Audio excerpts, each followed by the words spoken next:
శుభకార్యాలకు పూజార్ల కోసం వెతుకుతున్నారా? పూజారీస్.com లో అతి తక్కువ ధరలకే పూజార్లను ముందే బుక్ చేసుకోండి. వెంటనే కాల్ చేయండి.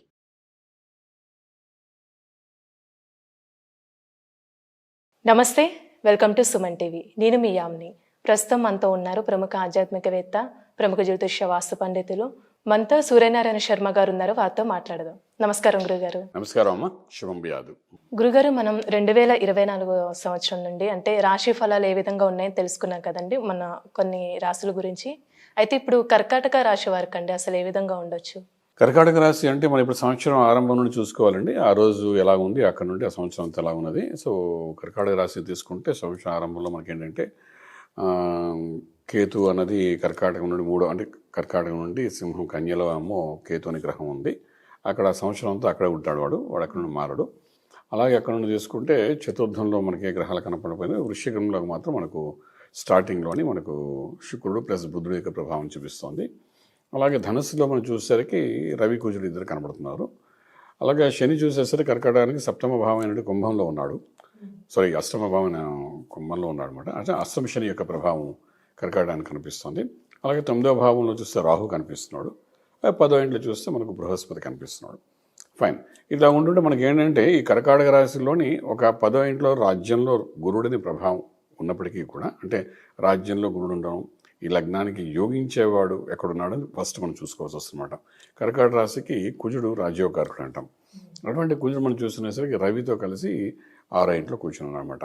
సో ఇక్కడ మనకి ఏంటంటే ఇది ఎంతవరకు మనకు వర్కౌట్ అవుతుంది అంటే ఆరోగ్య స్థానంలో ఉంటున్నారు అనమాట. కుజుడు ప్లస్ రవి ఇద్దరు కలిసి ఉన్నారు. అంటే ఆరోగ్య స్థానంలో 2 పాపగ్రహాలు కలిసి ఉన్నాయి, 2 అగ్నితత్వం గల గ్రహాలు ఉన్నాయి న్యూ ఇయర్ స్టార్ట్ అయ్యే టైంకి. అలాగే అష్టమంలో శనీశ్వరుడు కూర్చున్నాడు, అష్ట కష్టాలు పెట్టడానికి ఉన్నాడు. సో 8వ ఇంట్లో శనీశ్వరుడు ఆరోగ్యం ఆయుష్ సంబంధించిన వాడు అనమాట. ఆయుష్ సంబంధించిన వాడు ఐదుతో ఉన్నాడు. ఆరోగ్యం సంబంధించిన ప్లేస్లో రవి కుజుడు అనే 2 పాపగ్రహాలు కూర్చుని ఉన్నాయి. అంటే ఆరోగ్యం ముందు బేసిక్ థింగ్, కాదా ఆయుష్ సెకండ్ థింగ్. అంటే ఆరోగ్యం బాగుంటే ఆయుష్ బాగుంటుంది, ఆరోగ్యం బాగాలేకపోతే ఆయుష్ కూడా క్షీణిస్తుంది. ఇది దేవుడు లక్ ఏమైనా ఫేవర్ అవుతుందా ఆయనకి అనేసరికి 9వ ఇంట్లో భాగ్యస్థానం ఉంటుంది. అక్కడ ఒక రాహుని గ్రహం కూర్చున్నాడు. సో వాడు మళ్ళీ పాపగ్రహమే. సో ఇక్కడ ఏంటంటే ఆరోగ్యం కనిపించట్లేదు, ఆయుష్ ప్రాపర్గా కనిపించట్లేదు. అంటే కొంచెం క్రిటికల్ యాక్టివిటీస్ జరగడము, ఆపరేషన్స్ జరగడానికి అవకాశం ఉంది చెప్తున్నది. దానికి ఏమైనా అదృష్టం కలిసి వస్తుందా అంటే అదృష్టం కూడా వాళ్ళకి రాహు 9వ ఇంట్లో ఉండడం వల్ల వాడు సహకరించాడు, ఎందుకంటే నెగిటివ్ ప్లానెట్ కాబట్టి. ఇవన్నీ దాటుకుని వెళ్తే 10వ ఇంట్లో రాజ్యం బాగుంది అంటున్నాడు. అంటే ఇవన్నీ అంటే ఆరోగ్యం ఇవన్నీ ఎలాగున్నా రాజ్యాన్ని నిలబెట్టుకోవడం చేసే ప్రయత్నాల్లో సక్సెస్ అయ్యేలాగా అవకాశం ఉంటుందంట. సో ఇలా ఉంటుండగానే మనకేంటి ఇదంతా మనకు సుమారుగా మే 1 వచ్చేసరికి ఏంటంటే రాజ్యంలో ఉన్న బృహస్పతి మన వృషభ రాశిలోకి వస్తాడట. మేషంలో వృషభంలోకి వస్తాడు. అంటే అక్కడికి ఏమైపోయింది, మళ్ళీ వాడి లాభస్థానంలోకి వస్తున్నాడు. అలాగే మనకు కుజుడు వాడు ఏంటంటే మార్చి 15 నుండి మే 1 వరకును సింహం, అంటే మనకున్న కుజుడు ఎవరైతే ఉన్నాడో ఇప్పుడు వాడేమో కుంభంలోకి ప్రవేశిస్తాడనమాట. అక్కడ శనితో కలిసి ఉంటాడు. అంటే అష్టంలో ఏమైపోయింది, శని కుజుల కాంబినేషన్ కూడా మార్చి 15 నుండి ఈ మే 1 తారీఖు వరకు ఉంటాం. అంటే ఆయుష్ స్థానంలో ఈ 2 కలిసి యుద్ధాలు చేస్తాయి. యుద్ధం చేయడం అంటే వాళ్ళిద్దరికి పడదు, శని కుజులు పడదు. సో ఇప్పుడు ఆ కర్కాటక రాశి వారికి మార్చి 15 నుండి మే 1 తారీఖు మధ్యలో హెల్త్ ఇష్యూస్తో చాలా విపరీతంగా ఉంటాయి. సో దాని నుండి వాళ్ళు బయటపడడం చాలా అవసరం. ఇప్పుడు చిన్నపిల్లలు అనుకోండి, బాల అరెస్టాలు అంటాం. అదే కర్కాటక రాశి చిన్న ఆశ్లేష నక్షత్రము, అలాగే పునర్వసు 4వ పాదము, మళ్ళీ పుష్యమి నక్షత్రం వాళ్ళు ఉన్నారనుకోండి, వాళ్ళు ముగ్గురే ఉంటాయి అక్కడ. వాళ్ళలో చిన్నపిల్లలు 8 ఇయర్స్ లోపల అంటే బాల అరెస్టాలు ఉంటాయి. బాల అరెస్టాలు అంటే చిన్నపిల్లల చూడండి పడిపోవడము, దెబ్బలు తగలడము, మోషన్స్ ఇలాంటివి జరగడము, డిహైడ్రేషన్ వల్ల హాస్పిటల్లో జాయిన్ అవ్వడం, ఇలాంటివన్నీ ఈ సంవత్సరం స్టార్టింగ్లో వాళ్ళు కనబడతాయి. అదే యుక్త వయసులో ఉన్నారు, హెల్త్ ఇష్యూస్ ఎలా ఉంటాయంటే యుక్త వయసులోని వాడికి గ్యాస్ట్రిక్ ఇష్యూ రావడం, ఇండైజెషన్ ప్రాబ్లం రావడము, తర్వాత థ్రోట్ ఇన్ఫెక్షన్స్ రావడం, ఈ శని కుజులు కలిసారు కాబట్టి మంట, ఆ మంట నుండి బయటపడడం అలా తెలియకపోవడం, ఇట్లా కొంచెం డిఫరెంట్గా కనిపించే అవకాశం.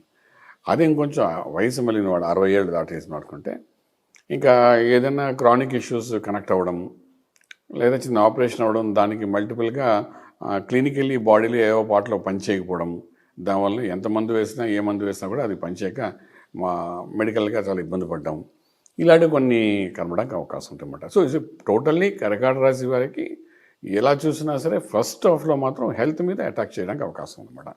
సో హెల్త్ మీద అటాక్ చేస్తున్నాడంటే మామూలు విషయం కాదు. అది ఏ వయసులో వాళ్ళకైనా చూపిస్తాం. ఇప్పుడు కర్కాటక రాశిలో ఉన్నవాళ్ళు ఫర్ ఎగ్జాంపుల్ తీసుకుంటే మనకు తెలంగాణ ముఖ్యమంత్రి గారు మనం చూసాం కూడా, అష్టమ శని ప్రభావం వల్ల ఆయన హాస్పిటల్లో ఉండడము, దెబ్బలు తగ్గడం అని చూసాం కదా. అది బాత్రూంలో జారారో కాలు మొదలు పడ్డారో మనకు సంబంధం లేదు అనుకోండి, ఇప్పుడు హాస్పిటల్కి వెళ్ళారు, ఆపరేషన్ చేసుకుంటున్నారు దిగువ భాగానికి. సో ఇవన్నీ ఎలా కనబడుతుందంటే కర్కాటక రాశిలో ఉన్న వాళ్ళకి ఏదో సమయంలోని, అంటే ఆయనకి అయింది కదా మన సంఖ్యలో గుద్దుకోకలే, మార్చి 15 నుండి మే 1 లోపల ఆల్మోస్ట్ 90% కర్కాటక రాశి వాళ్ళకి ఏదో ఒకటి దెబ్బలు తగులుతాయి, కన్ఫామ్గా తగులుతాయి. అది చిన్న పెద్ద డిపెండ్స్ అపాన్ ది మిగిలిన దశలు అంతర్దశల ప్రకారము. దశలు అనుకూలిస్తే చిన్న దెబ్బలు తగులుతాయి, అనుకూలించకపోతే పెద్ద అవుతాయి. సో అది ఏదైనా జరిగితే అది క్రానిక్ ఇష్యూ కింద అవ్వడానికి అవకాశం ఉంటుంది. అది లైఫ్ లాంగ్ అది మచ్చలా ఉండిపోతుంది. ఇటువంటివి జరగడానికి అవకాశం అనమాట కర్కాటక. సో హెల్త్ మీద దృష్టి పెట్టాలి వాడు. ఫస్ట్ హాఫ్ హెల్త్ మీద దృష్టి పెడితే, ఇప్పుడు మనకు మే 1 నుండి ఏంటవుతుందంటే ఈ కుజుడు అన్నవాడు కుంభం నుండి మీనంలోకి వెళ్ళిపోతాడు. ఒకసారి మీనంలోకి వెళ్ళిపోయాడంటే ఈ డిస్టర్బెన్స్ అనేది తగ్గిపోతుంది అనమాట. అలాగే మనకు గురువు అనే గ్రహం కూడా మనకి ఏంటంటే మే తర్వాత వృషభంలోకి వస్తాడు, లాభంలోకి వస్తాడు. రావడం అది కూడా ఒక అంతరం మంచిది. భాగ్యంలో కుజుడు ఉండడం మంచిదే, అలాగే లాభంలో గురుడు ఉండడం కూడా మంచిదే. సో వీళ్ళకి ఏమైనా జరగాలి, మంచి జరగాలంటే ఆర్థికంగా తీసుకోండి, వ్యాపార రీత్యా చూసుకోండి, రాజకీయంగా తీసుకోండి, లేకపోతే ఇండస్ట్రీ, ఫిల్మ్ ఇండస్ట్రీ రకంగా చేసుకోండి, ఏదైనా మే 1 తర్వాత ఒక మంచి పట్టు రావడానికి అవకాశం. అంటే మే అంటే ఆల్మోస్ట్ 5 నెలలు, ఫస్ట్ 5 months థోడా కన్ఫ్యూజన్ అనే వెళ్ళి ఉండడానికి అవకాశం ఉంది. మనం చెప్పగలుగుతాం అంతవరకు అనమాట. అంటే ఈ రాశి వారికి ఏదైనా పరిహారం అలాంటివి ఏమి ఉన్నాయండి?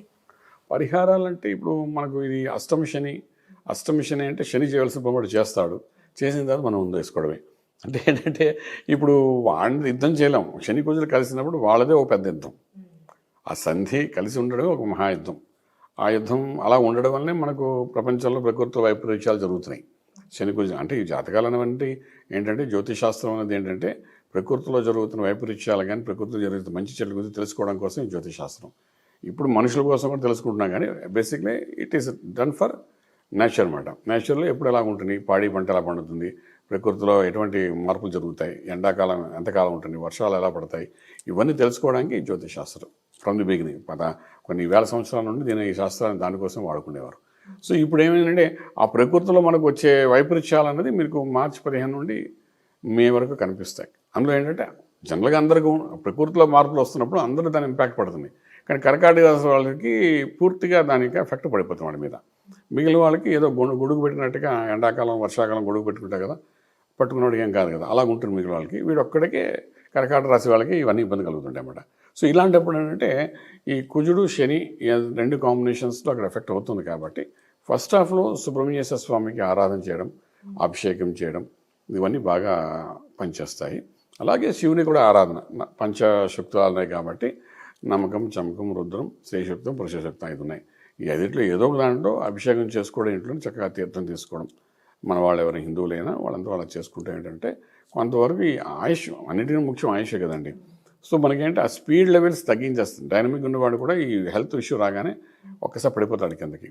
అలా ఉంటుంది కాబట్టి డెఫినెట్గా అలా చేసుకోగలిగితే మంచి రిలాక్సేషన్గా ఉండడానికి ఉంటుంది. అదొక చిన్న రెమెడీ అని చెప్పచ్చు. అలాగే మనకేంటంటే ఈ భాగ్యంలో రాహు ఉండడం వలన డెఫినెట్గా ఈ 9th house రాహు ఏం చేస్తుందంటే మన యొక్క విదేశీయానం గురించి చెప్తుంది. అలాగే 9th house మన హైయర్ ఎడ్యుకేషన్ గురించి చెప్తుంది. 9th house రాహు ఏమో అంటే 9వ ఇల్లు మనకు భాగ్యం, అదృష్టం గురించి చెప్తుంది. అలాగే 9వ ఇల్లు తండ్రి గారి గురించి కూడా చెబుతుంది. అలాగే 9వ ఇల్లు మనకు విదేశీయ చదువు కూడా పీజీ ఇవన్నీ చేస్తారు కదా, ఎక్స్ట్రాడినరీ స్టడీస్ గురించి కూడా చెప్తుంటుంది కూడా. సో ఈ 5కి సంబంధించి ఆ 9వ ఇంట్లో రాహు అనే పాపగ్రహం కూర్చున్నాడు. ఆ కూర్చోవడం వల్ల అంటే చిన్నపిల్లలకి విదేశాలకి చదువుకునే వాడు చదువు ఎక్కదు. అలాగే తండ్రికి అంటే ఇప్పుడు కర్కాటక రాశిలో పుష్యమి నక్షత్రం కానీ పునర్వసు 4వ పాదం కానీ ఆశ్లేష నక్షత్రంలో పుట్టిన వాడి యొక్క తండ్రి గారికి 9వ ఇంట్లో అక్కడ రాహు ఉన్నాడు కాబట్టి ఏదో ఒక డిస్టర్బెన్స్ తీసుకొస్తారు, హెల్త్ వైజ్ అని తీసుకొచ్చే అవకాశం ఉంటుంది. ఈ రెండవది అదృష్టం, 9వ ఇంట్లో రాహు ఉన్నది కాబట్టి కర్కాటక రాశి వారికి ఇప్పటి వరకు ఏది చేసినా నడుస్తున్న కథలో వెళ్ళిన వాళ్ళకి ఈ 9వ ఇంట్లో రాహు రాగానే మొత్తం ఆ గర్వం పోగొట్టుకునేటట్టుగా ఆ లక్ ఫేవర్ చేయదన్నమాట. ఎప్పుడైతే లక్ ఫేవర్ చేయడో మనం హార్డ్ వర్క్ మీద ముందుకెళ్ళాలి.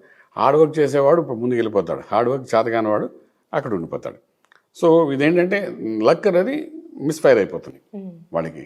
అలాగే 9వ ఇంట్లో మనం చూసినా చదువు, ఎక్స్ట్రాడినరీ స్టడీస్ అది బ్రేక్ అయిపోతాయి, అవి సరిగ్గా ఉండవు.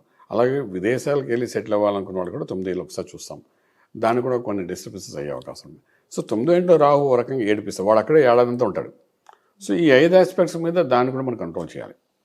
సో అంచేతంటే ఇదంతా అభిషేకము ఇవి చేసుకోవడము, నార్మల్గా ఉండడం. అలా ఉంటే ఫస్ట్ హాఫ్ మనకి ఎప్పుడైనా మే 1 కల్లా కొంతవరకు హెల్త్ వెల్త్ మీద అటాక్ పడతాయి కదా, ఆ తర్వాత మనిషి స్లో అయిపోతాడు. సో మొత్తంగా చెప్పాలంటే కర్కాటక రాశి వారికి ఏం చేసినా కూడా ఈ సంవత్సరం కొంచెం న్యూట్రల్గా డల్గానే ఉంటుంది. అంటే ఎక్స్ట్రాడినరీగా వెళ్ళడానికి అవకాశం అయితే చాలా తక్కువ అని చెప్పొచ్చండి. చాలా చక్కగా తెలియజేశారు గురుగారు. ధన్యవాదాలండి. శుభం బియాదు.